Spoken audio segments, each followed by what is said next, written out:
Acero Records Productions.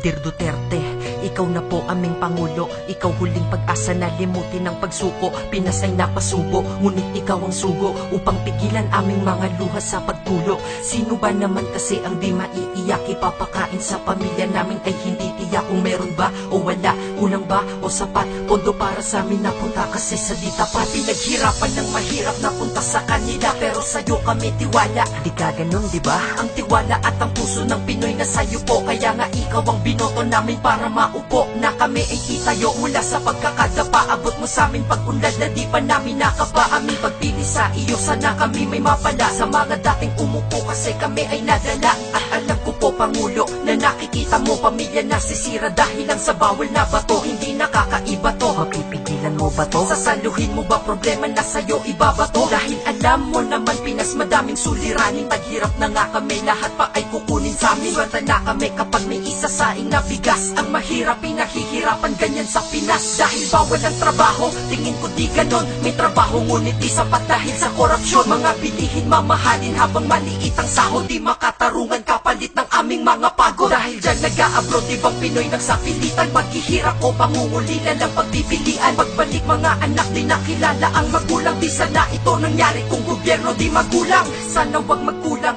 iyong pamamalakad. Sana sa iyong kamay na bakal ay maging mapalad bawat buhay namin ng mga Pinoy at Pinay. Dahil pagbabago kay tagal na naming hinintay. Sa paghihirap po kasi sawang-sawa na po kami. Mga makapangyarihan sa Pinas kami inaapi. Sila ay mga tao ngunit asal ay pang-animal. Mga buwaya forma ay disente ngunit kriminal. Kapag mayaman ang nagnakaw, ang tawag negosyante. Pag mahirap ang nagnakaw, ang tawag ay fugante. Pag mayaman nagkasala, napapawalang sala. Pag mahirap nagkasala, kulungan na ang sala. Kaya sana po Pangulo, gawin mong pantay-pantay ang pagtingin sa mga tao ng batas nating sablay. Pero ngayon sa pamumuno mo nagtitiwala pa ako. Dahil kilala ka namin patas lang at makatao. Umaasa mga tao, di na muli pang maluloko. Gaya dun sa administrasyong Aquino at Arroyo. Sana lahat magbago sa iyong paglilingkod. Kahit mahigpit at istrikto ka, kami ay susunod. Dahil alam naman namin na para sa amin din ito. Sa amin magsisimula ang pagbabago, di lang sa iyo. Dapat kami kumilos din habang ikaw nagagabay. Aming pa ay ihahakbang habang hawak iyong kamay. At kami ay iyong hatid sa aming mga kailangan. At muli mong ibalikin ang ng perlas ang silangan. Marinig mo man ito o hindi,